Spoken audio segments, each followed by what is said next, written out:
Good morning, dear students. Today we will start with our new topic. So up till now we have discussed about electricity, magnetism and many things all. Okay, now we will go for one new branch. Let me start my timer in order to check what is the time. Okay, wait for a while. Okay, so let's start with the new branch, which is called as optics. So optics means we will go to study about the light. Light is very essential and important part in our life.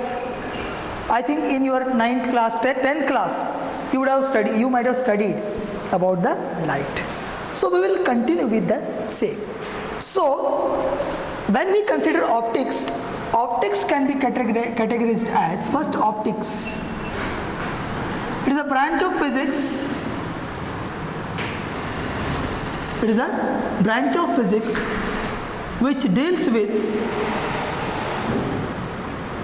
the study of light and its properties. So generally we can define optics as a branch of physics which deals with the study of light and its property. So optics can be generally categorized into two types. Optics can be generally categorized into two types. One is called as ray optics. It is also called as geometric optics. Okay, beta? Either we can call it as ray optics or we can call it as geometric optics. Second one, it is called as wave optics. Why these two branches are needed? Why these two branches are needed? The answer is wave particle dualism. Answer is wave particle dualism. Light can be considered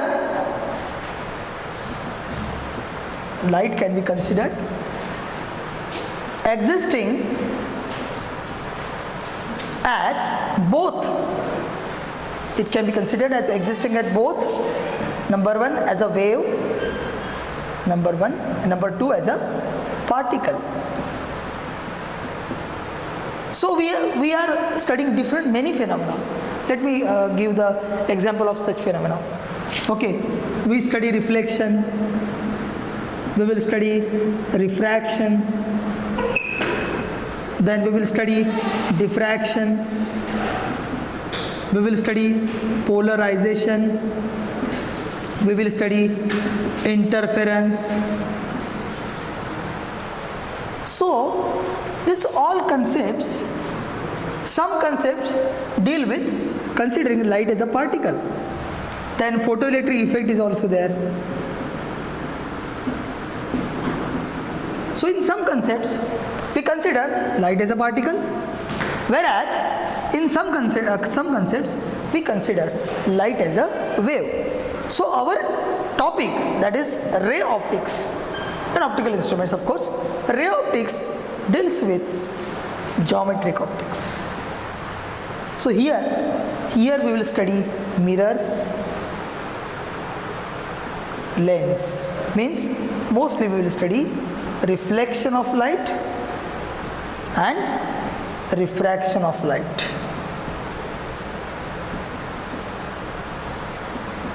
We will study reflection of light and refraction of light. So let us start with ray optics.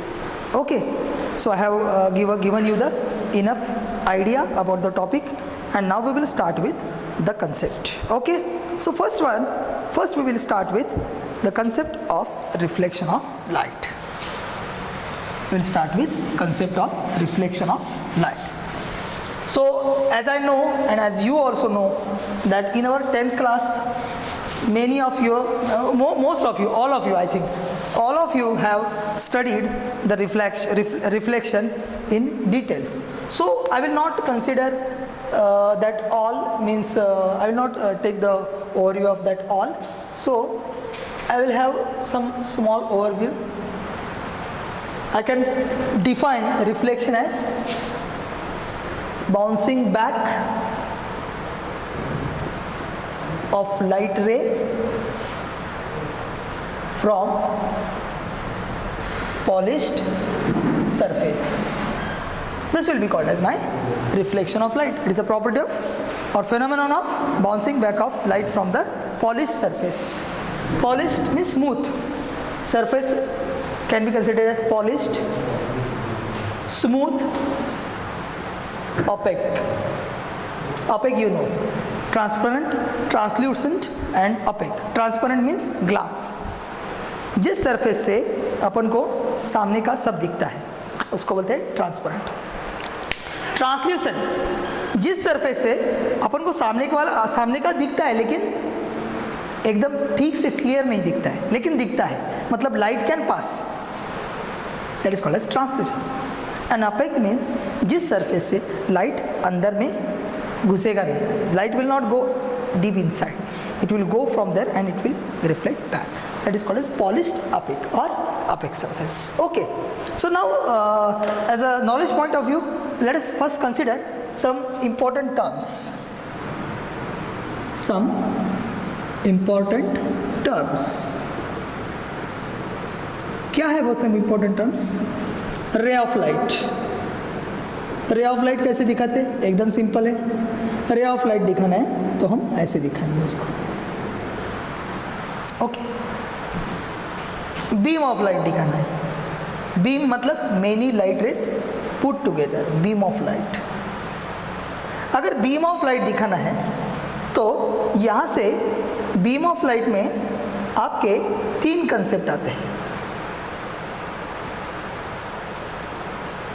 Okay, क्या क्या 3 concept आते हैं वो हम अभी देखेंगे. तो पहले वाला कंसेप्ट देखते हैं, पैरेलल बीम और पैरेलल रेज, ऐसा बोलते हो, उसको बोलते हैं beam. Parallel rays forming a beam. मतलब क्या? All rays will be parallel to each other. If all the rays are parallel to each other it creates your parallel beam. Then बन जाता है अपना कॉन्वर्जिंग बीम और converging beam. तो ये कैसे बनता है? Here we will consider all the rays are converging at single point.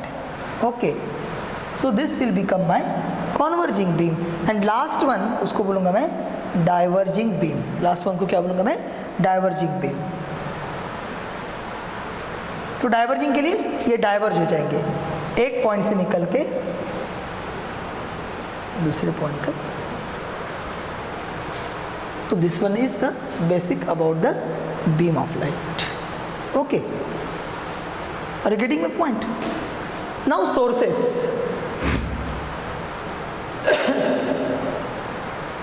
Sources can be considered as point source. Okay, point source मतलब क्या? यहाँ पे सपोज मैंने एक बल्ब जलाया है फॉर एग्जाम्पल, तो bulb will give the light rays in all possible directions. So it can be considered as a point source. So point source है, in all possible directions we will get the rays. तो अगर अपना point source at nearer distance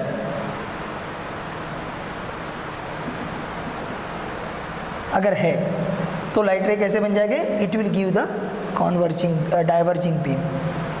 I will consider my light rays are coming from my point source यहाँ पे मेरा point source है, वहाँ से निकलते हैं. If it is point source far away, अगर मेरा पॉइंट सोर्स कैसे है, फार अवे, तो अगर वो फार अवे है तो हम कंसीडर, ये आगे आगे जाके कैसे हो जाएगा, आगे आगे जैसे हम आगे आगे जाएंगे it will look like a parallel. So if the source is distant from us, for example sun तो बहुत दूर है अपने से, तो light coming from sun we are always taking a parallel rays of light, तो they will look like a parallel too. So this was some important concepts, important terms. Okay, now we will actually go to study about the reflection of light. Okay, तो reflection of light में क्या आता है, तो कौन सा भी एक सरफेस लिया तो हम मिरर लेते हैं. मिरर में 3 टाइप होते हैं, 3 मतलब ज़्यादा भी होते हैं, ऐसा कुछ नहीं है, लेकिन अपन अभी स्टार्ट करेंगे वो बनेगा अपना plane mirror. Okay, will start with the plane mirror. So I will take a plane mirror. This is my plane mirror and suppose a ray of light is incident like this. So I will call this to be my incident ray. This all has been studied already. Incident ray, this is mirror. Now what happens? I will draw one hypothetical normal.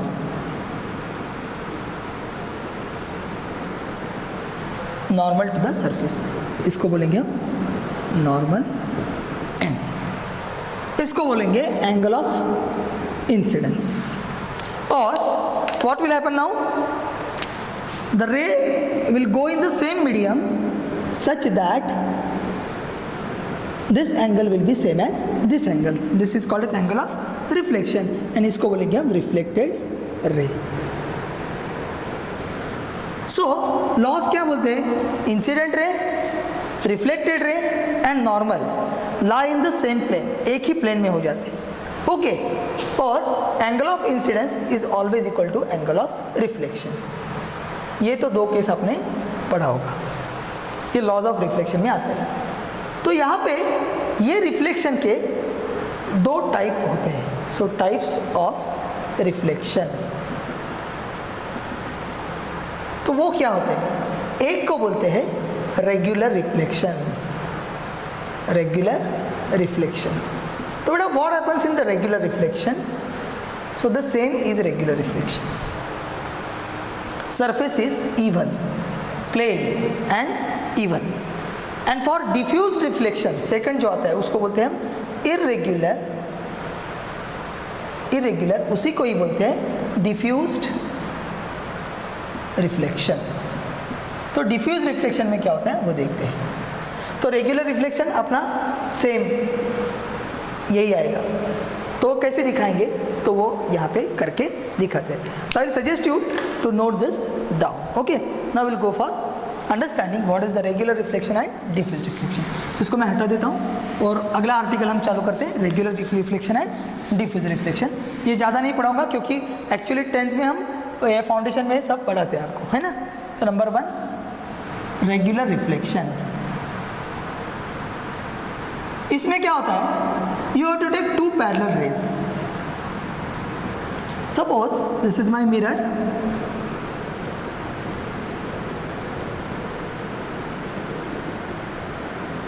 और I am having 2 parallel rays. ये एक बन गया बेटा और ये दूसरा बन गया. तो अगर सरफेस अनइवन नहीं है, सरफेस प्लेन सरफेस है, तो यहाँ पे मैं 2 नॉर्मल निकालता हूँ. ये बन गया एक नॉर्मल और ये बन गया दूसरा normal. Then of course if it is making angle i, it will also make angle i. तो रिफ्लेक्ट होते समय क्या हो जाएगा, अगर ये आर एंगल करता है नॉर्मल से, ये भी एंगल आर करेगा, they will be reflected as parallel rays only. So in regular reflection क्या लिखेंगे, इन रेगुलर रिफ्लेक्शन क्या होता है, surface reflecting surface will be, reflecting surface कैसे होगा बेटा, रिफ्लेक्टिंग सरफेस कैसे होगा अपना, प्लेन होगा, प्लेन स्मूथ, स्मूथ और पॉलिश्ड. दूसरा incident parallel raise they will go as reflected parallel rays. तो पैरेलल रे तो पैरेलल ही रहेंगे, reflected parallel rays. So if the incident rays are parallel to each other, they will reflect also as parallel rays. Now we'll go for second case, that is your diffuse reflection. तो diffuse reflection में क्या होता है, मैं आपको example देता हूँ. Okay, diffused और irregular reflection.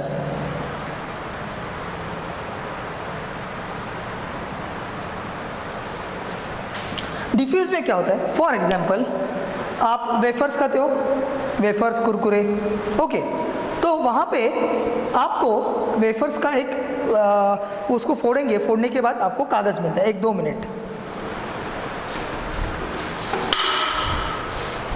ये समझो आपका रैपर है, तो इसको मैंने ऐसे किया,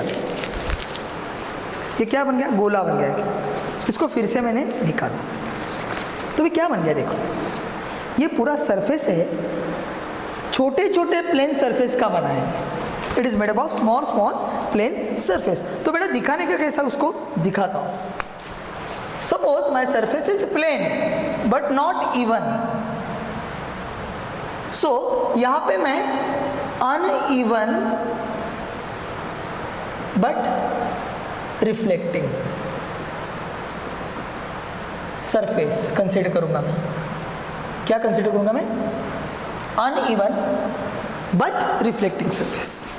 तो यहाँ पे कैसे बन जाएगा, ये पार्ट मेरा रिफ्लेक्टिंग बन जाएगा, बराबर. The second part, this will also be reflecting part, this part will also be reflecting, this part will be also reflecting. Now what happens, suppose there are 2 rays again which are parallel to each other, लेकिन but one ray is coming and incident on this surface, another also the same parallel ray. यहाँ पे और एक रे बनाता हूँ मैं, यहाँ पे पैरेलल रे देखता हूँ, थोड़ा पैरेलल बन गया. हाँ, तो पैरेलल बन गया ये, थोड़ा इसको ठीक करना पड़ेगा, थोड़ा सा, ठीक है. ये तो पैरेलल रे बन गया अपना, ये 2 पैरेलल रे है, इसको मत देखो, ये 2 पैरेलल है. Now what will happen, if I have to draw the normal here, तो ये ऐसे बन जाएगा ना, कैसे बन जाएगा, नॉर्मल विल बी नॉर्मल ना. तो यहाँ पे नॉर्मल मेरा ऐसे बन जाएगा सरफेस को, बराबर. तो यहाँ पे मेरा नॉर्मल ऐसे बन जाएगा, हाइपोथेटिकल है सब. इसको मैं नॉर्मल बोला, इसको ठीक से निकालता हूँ मैं थोड़ा सा आपको समझने के लिए, और ये नॉर्मल बन गया. अभी क्या हो जाएगा, जितना एंगल इसने I1 किया है उतना ही एंगल वो R1 करेगा, और जितना एंगल यहाँ किया है, यहाँ I2 देखो ज़रा ज़्यादा किया है, तो ये उतना ही एंगल इधर करेगा. Now this reflected rays are not parallel to each other. This is called as diffused और इर्रेगुलर रिफ्लेक्शन. तो इसमें क्या पार्ट पड़ता है, इन इर्रेगुलर और डिफ्यूज रिफ्लेक्शन क्या लिख लेंगे हम, पहले तो आता है रिफ्लेक्टिंग सरफेस. मैंने क्या बताया आपको, फिर से लिखूंगा नहीं मैं. रिफ्लेक्टिंग सरफेस कैसे होगा, अनइवन बट रिफ्लेक्टिंग. रिफ्लेक्टिंग होगा लेकिन वो अनइवन होगा. Second, incident parallel raise but reflected rays won't be parallel. Incident तो पैरेलल ही होंगे, ओके, पैरेलल रेज ही आएंगे, लेकिन but for the reflection rays will not be parallel, they will be in any direction. That is called as the diffuse or irregular reflection. So that's all for the types of reflection. I will suggest you to note this down. Okay. Sure. Now we'll go for angle of deviation. तो थोड़ा सा एक आगे की चीज़ के लिए हम जाते हैं, थोड़ा सा डेविएशन निकालते हैं। मतलब क्या है दिखाता हूँ आपको।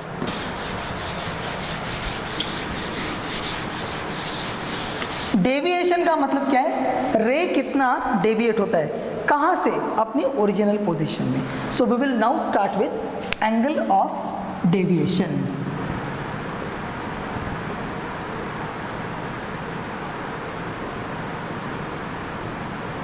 इसका डेफिनेशन कैसे करते हैं, तो डेफिनेशन पहले आपको मैं बना कर देता हूँ। एंगल ऑफ डेविएशन को डिफाइन करते हैं, angle made by the reflected ray with the original incident ray.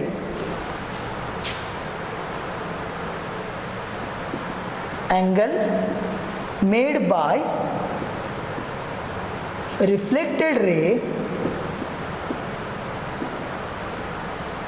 with path of incident ray. तो दिखाने का कैसा दिखाता हूँ। ये मैंने मिरर लिया, ये चीज़ एकदम इम्पॉर्टेंट है। I will suggest you whenever I am drawing the figure whatever you also draw with me, you be also in some work, okay, be in work, okay, do some drawing with me, क्योंकि मेरा ज़्यादा ध्यान board के ऊपर रहेगा, क्योंकि मुझे निकालना है डायग्राम। तो यहाँ पे मैंने नॉर्मल ड्रॉ किया, बन गया, मैंने नॉर्मल बन गया, तो इसको मैंने एन बोला। तो अभी मैं एक इंसिडेंट रे निकालता हूँ, ये मेरा बन गया इंसिडेंट रे। तो एक्चुअली ये कैसे जाना चाहिए आगे, ऐसे जाना चाहिए। अगर ये मिरर नहीं होता है, if the mirror is not there, then my incident ray should traverse its journey like this, okay. तो ऐसे आया है, तो ऐसे ही जाना चाहिए। तो यहाँ पे मैं इसको लिखता हूँ एंगल आई, लेकिन बीच में क्या है, अपना मिरर है, so of course it will reflect back.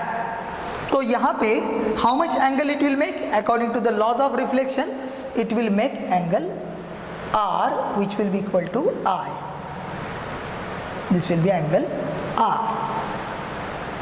तो ये पाथ ऑफ ओरिजिनल मतलब कौन सा, इंसिडेंट रे,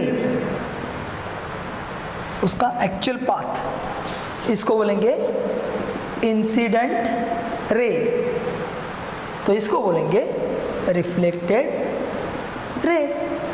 तो यहाँ पे we have to find out what is the angle made by, what is the angle made by reflected ray with the incident ray. So this will be the angle made by reflected ray with the incident. इसको बोलते हैं delta, okay. So how to find out delta, तो इधर लिख लेते हैं उसको, how to find delta. तो from figure can I write, we have I is equal to r, angle वगैरह नहीं लिखता उसको, आप वो ध्यान में रखो, I is equal to r, okay. ये क्यों आता है, लॉज ऑफ रिफ्लेक्शन। ये तो बन गया बेटा। अभी क्या लिखेंगे हम, ये जो डेल्टा है, तो अगर आपने ये पूरा रे कंसिडर किया तो I plus r plus delta will be equal to pi 180। Also I plus r plus delta is equal to pi, I plus r plus delta is equal to pi. तो मेरा डेल्टा कितना बन जाएगा, delta will be pi minus, इसको इकट्ठा करता हूँ, नहीं तो डायरेक्टली लिख सकते हो I माइनस आर, दोनों को भी माइनस करेंगे। लेकिन मेरे पास I is equal to r है, तो क्या मैं लिख सकता हूँ, delta will be pi minus I minus i. तो डेल्टा कितना बन जाएगा, पाई माइनस 2i। सो ये एंगल डेल्टा के लिए बन गया। So delta will be pi minus 2i। So this is called as angle of deviation, इसको बोलते हैं हम angle of deviation delta. So I will suggest you to note this down. इसके आगे हम लेके जाएंगे, अगर मैंने मिरर को अभी रोटेट किया तो क्या हो जाएगा, वो सब हम अभी सीखेंगे। तो I will suggest you to note this down. Okay, so फटाफट इसको नोट डाउन करो। ओके, तो बेटा इसके बाद हम देखेंगे रोटेटिंग मिरर। तो इसको आर्टिकल को नाम लिखेंगे change in angle of deviation due to rotation of mirror.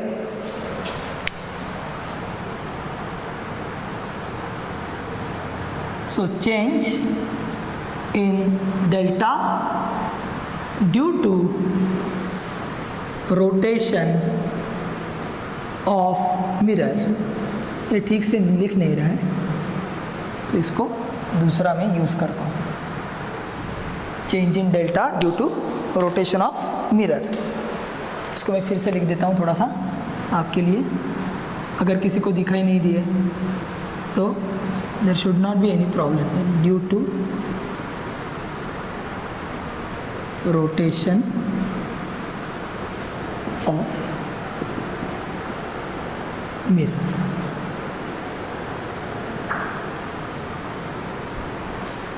Okay, ये बन गया। अब ये कैसे निकालेंगे, इसके लिए भी एक आइडिया है। केस 1, मिरर रोटेटेड क्लॉकवाइज, और सेकंड में कर देते हैं, सेकंड में करेंगे mirror rotated anti clockwise. So okay, case 2 क्या बन जाएगा बेटा, केस 2 बन जाएगा मिरर रोटेटेड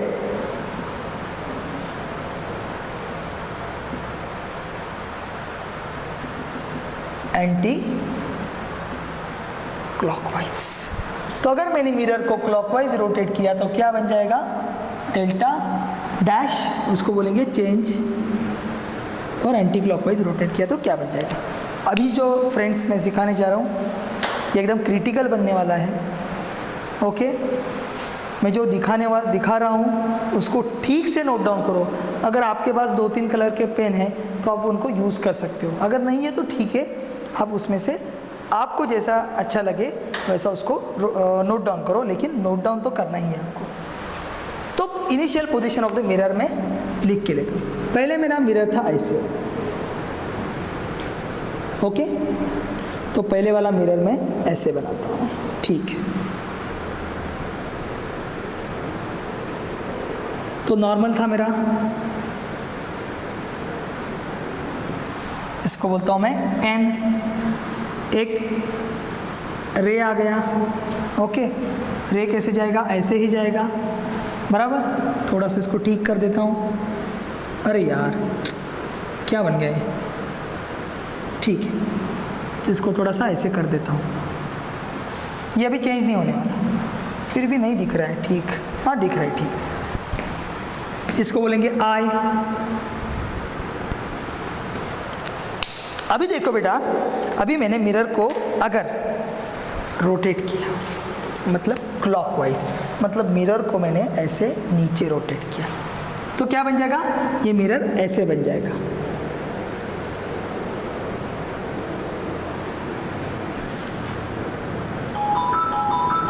मिरर कैसे बन जाएगा,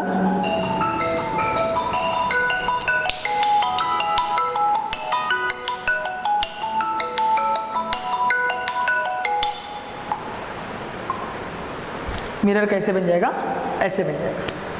तो ये जो एंगल है इसको बोलते हैं फाई और थीटा, कौन सा भी करो, थीटा।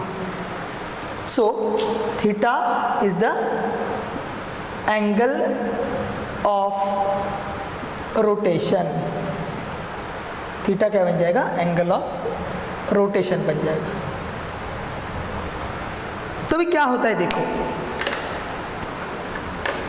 क्या बनेगा देखो, अगर मैंने मिरर को रोटेट किया है एक minute, wait for a while. तो अगर मैंने मिरर को रोटेट किया है तो क्या बन जाएगा, अभी मेरा नॉर्मल भी चेंज हो जाएगा। तो नॉर्मल भी कितना एंगल से चेंज हो जाएगा, ऑफकोर्स ये थीटा है तो नॉर्मल का भी एंगल थीटा बन जाएगा, है ना बेटा। ठीक से इसको ठीक कर देता हूँ, इसको नॉर्मल दिखना चाहिए ना बेटा, तो इसको अभी थीटा कर दिया। ओके, तो ये बन जाएगा n डैश। तो भी मेरा न्यू एंगल कितना बन जाएगा, angle made by the incident ray with the new normal, that will be i dash. तो i डैश कितना बनेगा मेरा, i डैश कितना बनेगा, i प्लस, ये अगर थीटा है तो ये भी कितना बन जाएगा, थीटा। तो i डैश कितना बन जाएगा, i plus theta. i dash मेरा बन जाएगा i प्लस थीटा। ठीक है, तो अभी इसका मैंने पहले रिफ्लेक्टेड रे बना के नहीं लिया है, तो वो मैं पहले बना के लेता हूँ। तो सपोज इसका रिफ्लेक्टेड रे ऐसे चला गया, इसको मैं बोलता हूँ, इस एंगल को बोलता हूँ r बोलता हूँ। तो अभी अगर I बढ़ गया है तो R भी बढ़ जाएगा। तो अगर मेरा R ये ऐसे बन गया, ओके, तो क्या करता हूँ, इसको मैं ब्लू कलर से दिखाता हूँ। ये बढ़ गया है ना R, तो उसको मैं ब्लू कलर से दिखाता हूँ। तो अभी मेरा न्यू एंगल ऑफ रिफ्लेक्शन क्या हुआ, ये बन गया R डैश, बराबर, ये बन गया R डैश। अभी देखो, हाँ, अभी इसका इक्वेशन लिखते हैं, ये बाद में करते हैं केस। तो इसका इक्वेशन लिखने के लिए मेरे पास क्या है, मेरा ऑलरेडी पहले वाला डेल्टा क्या था, original mirror and the incident ray and this is my reflected ray. तो ये था मेरा, ये जो है एंगल, ये था मेरा डेल्टा, और ये क्या बन गया अभी, ये new. After making that angle, new reflected ray ने कितना बनाया, उसको बोलता हूँ मैं डेल्टा डैश, बराबर। अभी देखते हैं, ओके, अभी क्या हो जाएगा देखो, हाँ, ठीक से देखो, I प्लस थीटा प्लस, इसको बोलता हूँ total R dash plus delta dash is equal to pi, बराबर ना। नहीं तो ऐसा करता हूँ, एक मिनट, इसको ऐसे करते हैं, पहले लिख के लेते हैं delta, delta is equal to pi minus 2i। तो ऑफ कोर्स मेरा डेल्टा कितना बन जाएगा, delta dash of course pi minus 2i dash. नया वाला जो एंगल है उसके साथ बन जाएगा, ये एकदम सिंपल है। तो डेल्टा डैश को मैं कैरी फॉरवर्ड करता हूँ, delta dash will be pi minus 2, i dash को क्या लिखा मैंने, i प्लस थीटा, बस ये बन गया मेरा delta dash. Are you getting my point, what I did. फिर से मैं आपको दिखाता हूँ। पहले जो ब्लैक वाला है, ये मेरा पहले वाला मिरर का पोजीशन था, उस टाइम मेरा I था, ये R था मेरा, R थोड़ा ज़्यादा बढ़ गया है मेरा, इसलिए आपको ठीक से दिखाई नहीं रहे, तो आप अपनी कॉपी में ठीक करो उसको, है ना बेटा। तो उस टाइम मेरा इक्वेशन क्या था, delta is equal to pi minus 2i।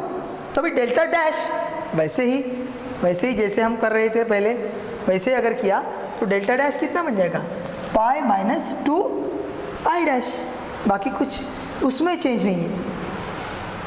Are you getting my point, are you getting my point, okay.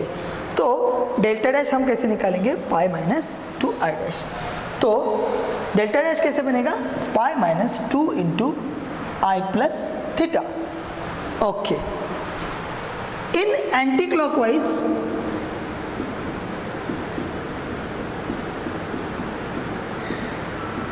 ये उल्टा बन जाएगा, क्या हो जाएगा, अगर मैंने रोटेशन एंटी क्लॉकवाइज किया तो ये पहले ऐसा था, ये ऐसा हो जाएगा, तो मतलब एंगल कम हो जाएगा। अभी ये जो ऐसा, इसको ऊपर मैंने लिया, ऐसा नीचे करूँगा तो ये नॉर्मल ऐसे इधर जाएगा, तो कितने एंगल से जाएगा, थीटा एंगल से। लेकिन अभी वो I प्लस थीटा नहीं हो जाएगा, तो I dash will be I minus theta. तो अगर इसको मैंने कंसिडर किया तो मेरा डेल्टा डैश कितना बन जाएगा, pi minus 2 i minus theta. Okay,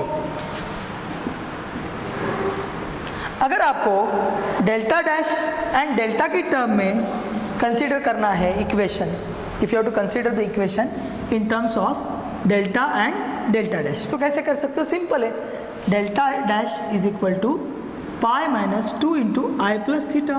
तो इसको मैं स्प्लिट कर देता हूँ, pi minus 2 i minus minus plus, तो इधर माइनस आ जाएगा माइनस 2 थीटा। तो डेल्टा में कैसे लिख सकता हूँ? इसको मैं बोलता हूँ delta, delta dash will be delta minus 2 theta.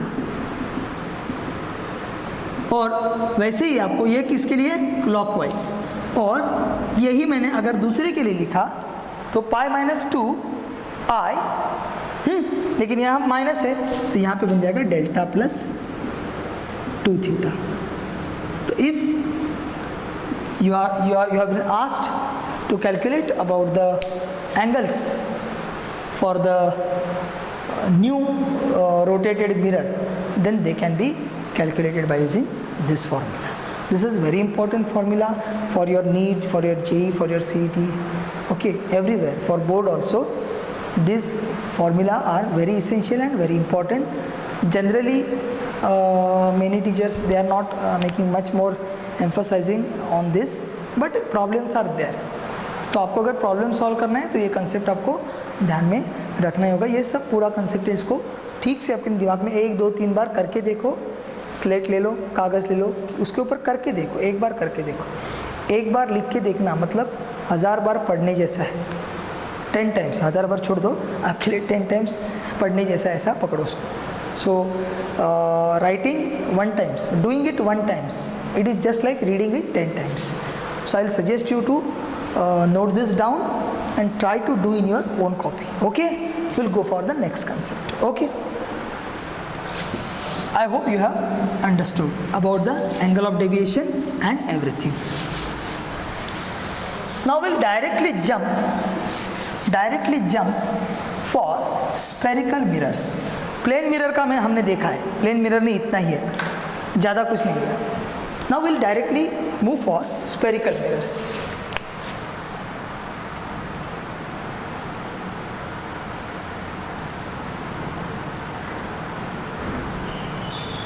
इसमें पहले आता है कॉनकेव मिरर,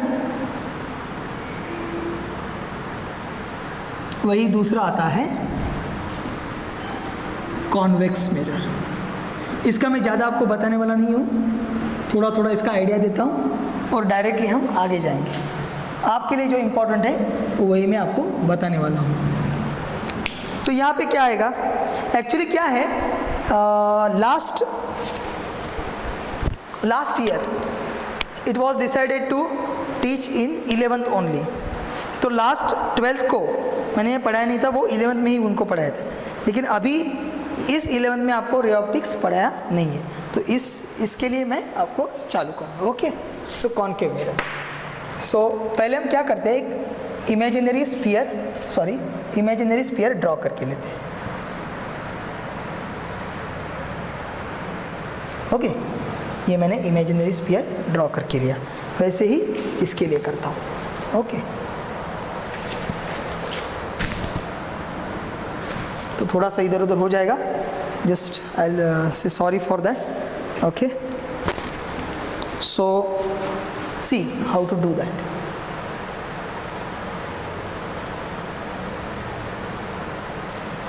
तो 2 बनाया मैंने। तो पहले आप हाइपोथेटिकल स्फीयर कंसीडर करो, असली नहीं है, एक हाइपोथेटिकल इसको कंसीडर करो। ओके, इसका सेंटर यहाँ पे रखता हूँ, थोड़ा सा इधर आएगा, और इसका सेंटर यहाँ पे रखता हूँ, बन गया। थोड़ा सा ये ऊपर चला गया, ठीक है। और यहाँ पे मैं इसको 2 पार्ट में डिवाइड करता हूँ, बन गया। ये थोड़ा ऊपर चला गया, ठीक है, इसका थोड़ा सब ऊपर जाएगा, बाकी कुछ दिक्कत वाली बात नहीं है, हो गया। तो यहाँ पे ये हाइपोथेटिकल, इसके लिए मैं डॉटेड से इसको दिखाता हूँ, मतलब ये असली स्फीयर नहीं है, मतलब नकली, मतलब ऐसा नहीं है, असली नहीं है मतलब क्या है, मैंने इसको कंसिडर किया है कि it is made up of imaginary sphere, part of imaginary sphere. Okay, इसलिए उसको मैंने डॉटेड से दिखाया है। तो अभी इसके कुछ थोड़े पार्ट को अगर मैंने कंसिडर किया, इतना वाला पार्ट मैंने अगर कंसिडर किया, suppose I have consider this only part of this, हाँ, बट ऐसा इसको कंसिडर किया। ओके, ये सब आपको 10th में हो गया है। I hope you have understood everything what I mean to say. तो इसको अगर मैंने इतना ले लिया है ना, यहाँ तक, तो आपको मिलेगा आपका concave mirror. So they are curved inwards and polish from outwards. They are curved inwards and polish from outwards. On the other hand, if I will go for this sphere, ये 2 मिनट में आपको इसका पूरा ये बता के देता हूँ, बाद में हम जाएंगे मिरर फॉर्मूला के लिए, है ना। वो भी एकदम सिंपल है, ज़्यादा कुछ नहीं है उसमें। So now if I draw, this will be my convex mirror. They are curved outwards and polished from inside. So they are curved outside but polished from inside. तो इसको मैं कॉन्वेक्स बोलता हूँ। तो कॉन्वेक्स मिरर कैसे दिखेगा? ऐसे दिखेगा। Whereas आपका कॉन्केव मिरर कैसे दिखेगा? ऐसे दिखेगा। मतलब आपने अगर स्पून लिया, स्पून मालूम है ना आपको, खाना खाने के लिए यूज़ करते हैं ना, तो स्पून के लिए यह ऐसा होता है। तो अंदर वाला, अंदर से देखा तो उसको बोलेंगे कॉन्केव, और बाहर की बाजू से देखा तो बोलेंगे कॉन्वेक्स। बन गया। अभी हम चलते हैं इसकी बेसिक्स के लिए। एकदम बेसिक सिंपल है। पहले तो इसको बोलते हैं सी। सी को क्या बोलते हैं? Centre of curvature.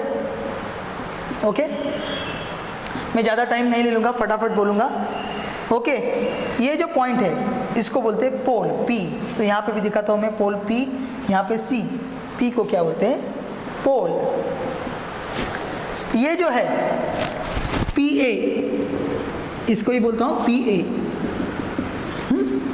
यहाँ पे दिखाता हूँ, नहीं तो आपका थोड़ा सा ये हो जाएगा। पी ए मतलब मेरा प्रिंसिपल एक्सिस। प्रिंसिपल एक्सिस, यहाँ पे प्रिंसिपल का स्पेलिंग अपना स्कूल के प्रिंसिपल का जो स्पेलिंग होता है वो करने का। Principal, it's important, very important, first major. जैसे स्कूल में प्रिंसिपल सब गाइड करते हैं, सब टीचर्स के लिए, स्टूडेंट के लिए, सब पेरेंट्स के लिए। ये जो सब इन बिटवीन जो मेन रहते हैं वो अपने प्रिंसिपल होते हैं। वैसे ही यहाँ पे ये जो एक्सिस है, ये एक्सिस सब कुछ डिसाइड करता है। वो परफेक्टली पोल से निकलता है। ओके, समझ गए? तो ये बन गया प्रिंसिपल एक्सिस। अभी यहाँ पे इसको बोलते हैं रेडियस ऑफ कर्वेचर। इसको क्या बोलते हैं? Radius of curvature. आर को क्या बोलेंगे? यहाँ पे लिखता हूँ, R will be my radius of curvature. यहाँ पे अगर अपन ने देखा तो C एंड P के बीच में एक पॉइंट बनता है, बीचों बीच, उसको बोलते हैं फोकस और प्रिंसिपल फोकस, कुछ भी बोल सकते हो। F, तो F को क्या बोलेंगे हम? फोकस। F को क्या बोलेंगे? फोकस। तो अगर आपका कॉन्केव मिरर ले लोगे आप, तो यहाँ पे मैं उसके प्रॉपर्टीज थोड़ा डिस्कस करता हूँ। कॉन्केव मिरर के लिए एक्चुअली फोकस एग्जिस्ट करता है, तो यहाँ पे F बोलोगे आप, F होता है रियल, एक्चुअल एग्जिस्ट्स। यहाँ पे फोकस एक्चुअल एग्जिस्ट करता है। मतलब क्या? If you are taking parallel rays which are incident on the concave mirror, वो क्या होते हैं? They actually meet to the focus. तो ये फोकस रियल होता है। लेकिन यहाँ पे आपका जो फोकस है ये होता है वर्चुअल। क्योंकि if you will consider the here the parallel rays coming on the convex mirror, तो क्या दिख जाएगा आपको, ये डाइवर्ज होते हैं। तो इसी को ही हम कॉन्वर्जिंग भी बोलते हैं, कॉन्वर्जिंग मिरर। इसको क्या बोलते हैं हम, कॉन्वर्जिंग मिरर। और इसको बोलते हैं हम डाइवर्जिंग मिरर। तो यहाँ पे क्या बनता है, F बन गया मेरा, फोकस बन गया। तो वे फोकस यहाँ पे रियल था, यहाँ पे वर्चुअल होगा। मतलब क्या, they appear to come from focus. So यहाँ पे they actually meet at F। तो यहाँ पे क्या बन जाएगा, they appear to come from F। ऐसा लगता है कि वो फोकस से ही चले जाते हैं। ये तो मैंने आपको कॉन्वर्जिंग बीम दिखाया था, मालूम है आपको, स्टार्टिंग में दिखाया मैंने कॉन्वर्जिंग बीम, और ये स्टार्टिंग में क्या दिखा है आपको, डाइवर्जिंग बीम दिखा है। So I will suggest you to note this down all everything, okay. और एक यहाँ पे ही करके लेते हैं, मतलब आपका टाइम बाद में वेस्ट ना चाहिए। ये जो डिस्टेंस है, distance of pole from the focus, इसको बोलते हैं F। वो क्या होता है वो मैं दिखाता हूँ। तो ये F होता है, F को बोलते हैं फोकल लेंथ। क्या बोलते हैं, फोकल लेंथ। इसको क्या बोलते हैं, focal length. So I will suggest you to note everything down so that we will go for ahead, okay? Do it fast.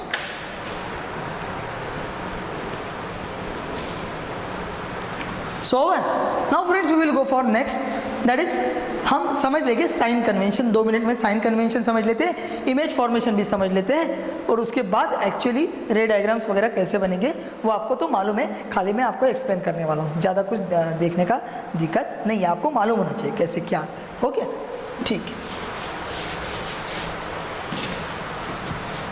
तो साइन कन्वेंशन में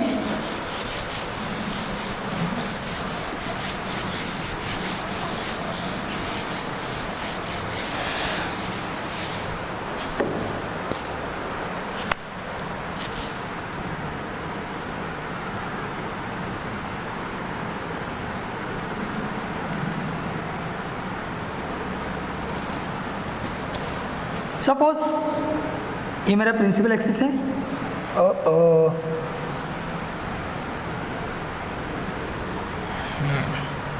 और ये मेरा मिरर है। कौन सा भी लेना, कॉनकेव और convex,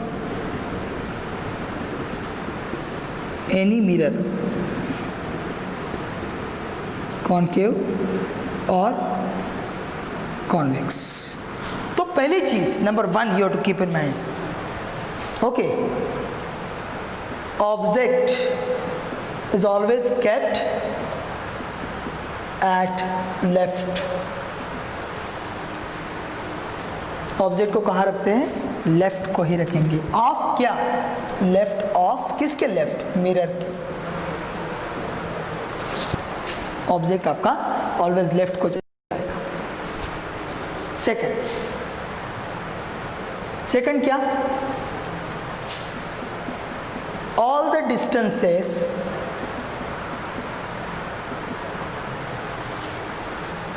all the distances will be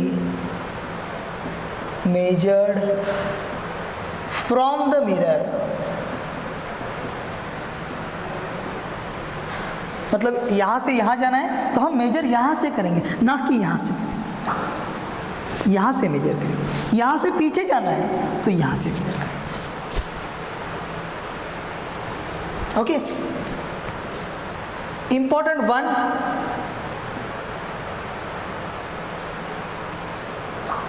distance will B positive. कब पॉजिटिव होगा, distance will B positive if we are going in the same direction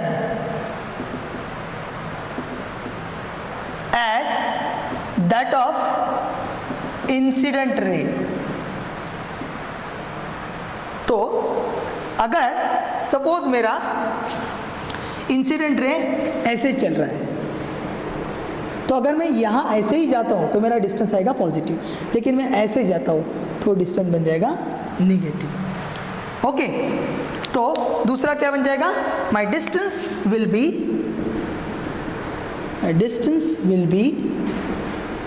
negative.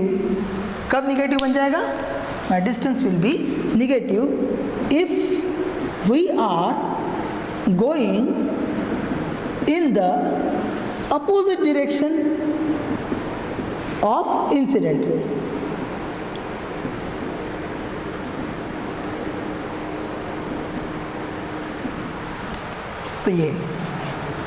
तो यहाँ पे कैसे दिखा है, तो यहाँ से अपना इंसिडेंट रे ऑब्जेक्ट कहाँ है, यहाँ है, तो मैंने बोला है ऑब्जेक्ट यहाँ पे रखा है, it is kept at the left of the mirror. तो यहाँ से ऑब्जेक्ट रे बनेगा, तो जो डिस्टेंस मैं मिरर से यहाँ पे मेजर करूँगा तो ऑफ कोर्स वो मेरा क्या बन जाएगा, निगेटिव, और जो डिस्टेंस मैं मिरर से यहाँ पे मेजर करूँगा वो बनेगा पॉजिटिव। ओके, और लास्टली ये भी आपको मालूम है, ज़्यादा मैं उसके ऊपर एम्फसाइज नहीं करता है, ऑल द डिस्टेंसेस मेजर्ड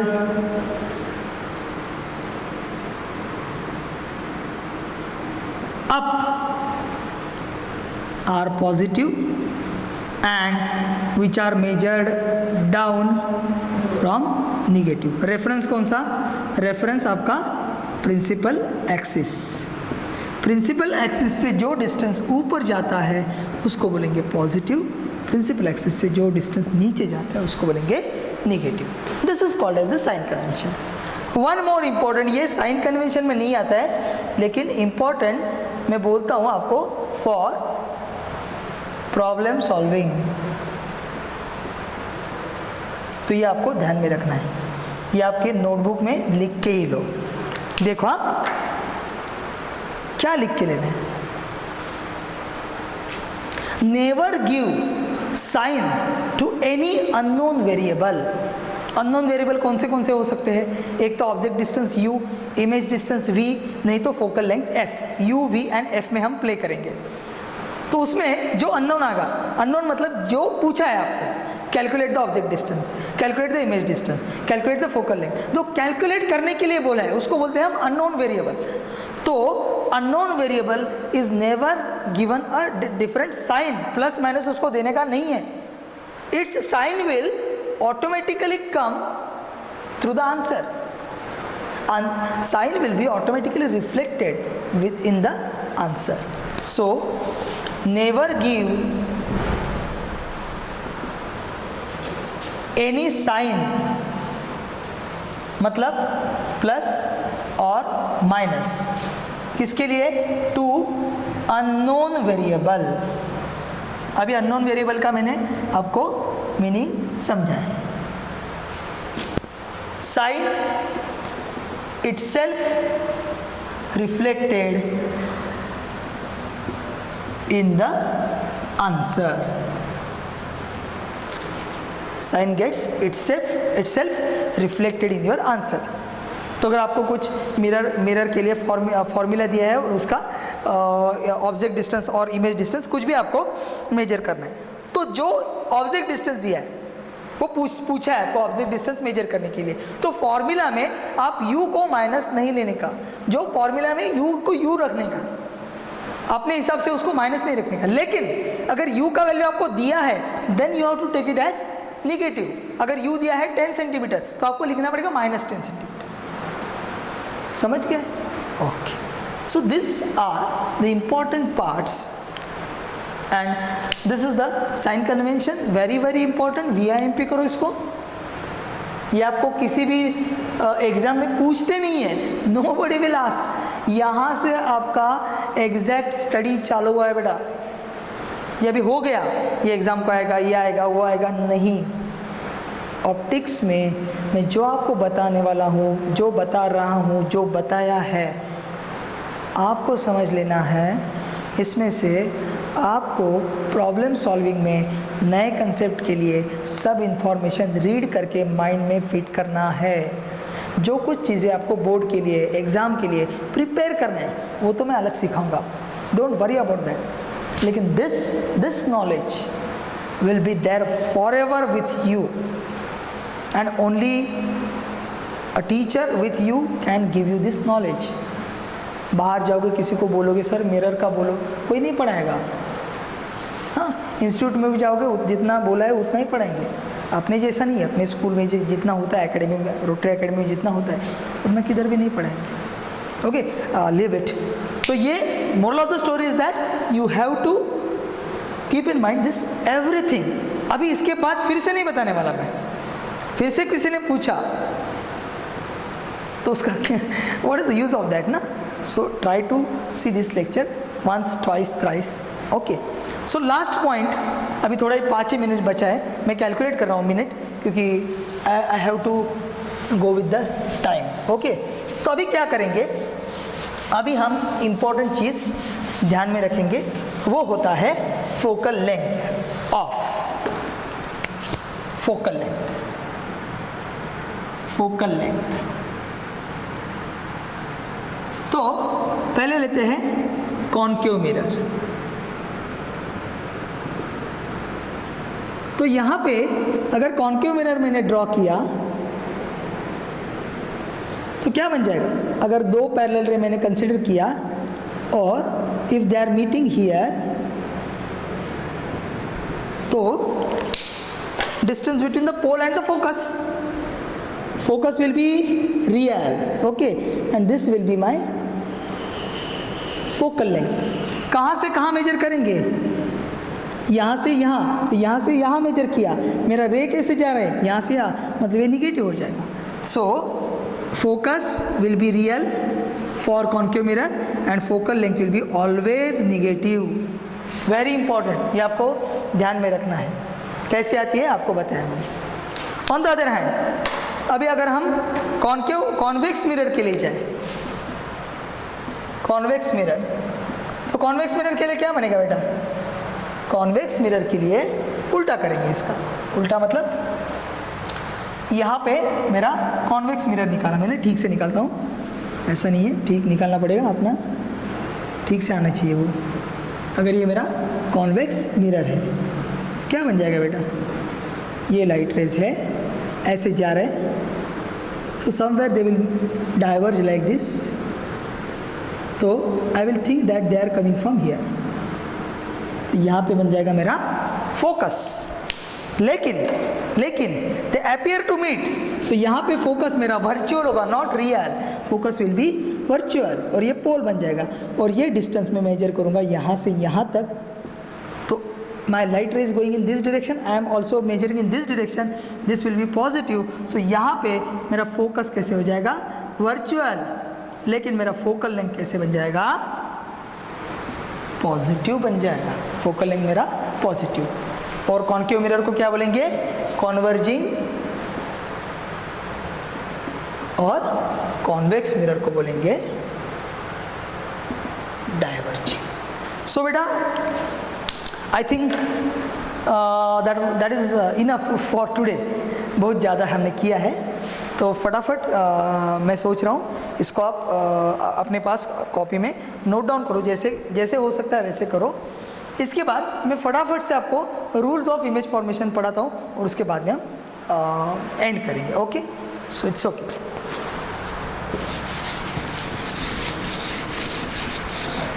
सो फटाफट कर लेते हैं, अपने पास 2-3 मिनट ही है, जितना है। थोड़ा इधर उधर टाइम हो तो कुछ प्रॉब्लम नहीं है, अपना तो प्रीमियर ही बनता है। अपने पास ढाई नहीं 1.5 घंटा होता है, वो भी मेरे को मालूम है। Rules of image formation, okay. Rule number 1,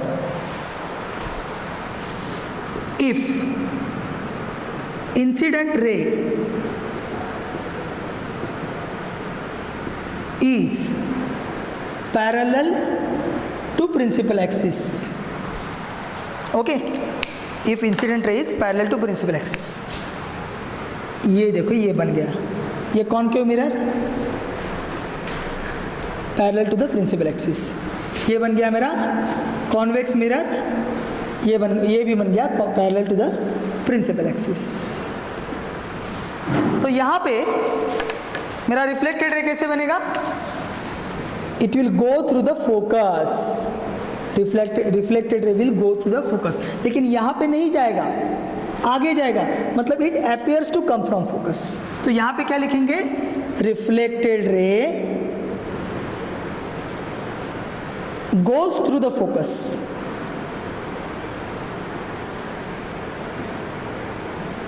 और यहां पे रिफ्लेक्टेड रे क्या करेंगे?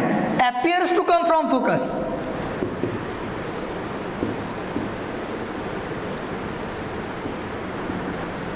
ओके, ये बन गया पहला रूल। दूसरा रूल क्या है? दूसरे में इंसिडेंट रे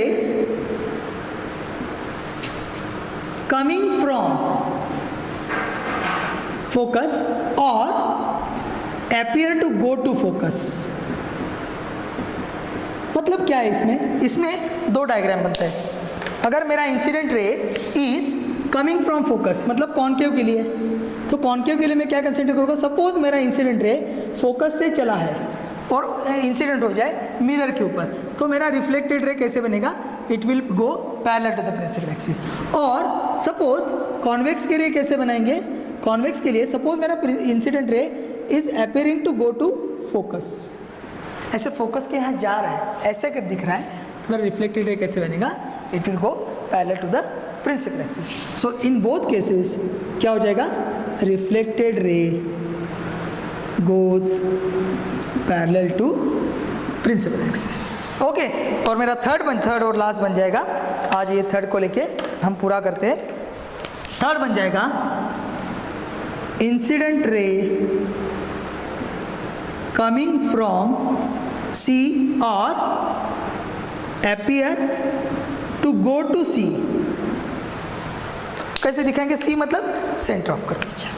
तो सपोज ये मेरा कॉनकेव मिरर है, तो यहाँ पे सपोज इसका सेंटर ऑफ कर्वेचर है, यहाँ पे फोकस है, यहाँ पे सेंटर ऑफ। सो अगर ये ऐसे जा रहा है तो क्या हो जाएगा? ये फिर से अपना पाथ ट्रैवर्स करेगा। ओके, और यहाँ से अगर ये ऐसे दिख रहा है, ये मेरा फोकस है और ये मेरा सेंटर ऑफ कर्वेचर है, तो अगर ये सेंटर ऑफ कर्वेचर पे जा रहा है, ऐसे अगर दिख रहा है, तो it will so reflected ray क्या दिखेंगे? Retraces the path of incident ray. So in this way we can study the image formation rules. These are the important, very much important rules which we have to consider for the image formation of mirrors. So today we shall stop here. I hope you have enjoyed the lecture nicely. So if any doubt is there, if any query is there, you may feel free to ask me. Now your majorities is also over, so I will suggest you better to concentrate towards your studies. आधा book तो हमने पढ़ा के पूरा किया, हाँ, तो ये ध्यान में रखो। Portion is going ahead, you have to cope up with the portion, otherwise the condition you know what will happen. वक्त किसी के लिए रुकता नहीं है। Time and AVM never stop for anybody, keep in mind. So stay home, stay safe, stay tuned with physics. Thanks for watching my lecture. Best of luck for your future studies. Bye bye.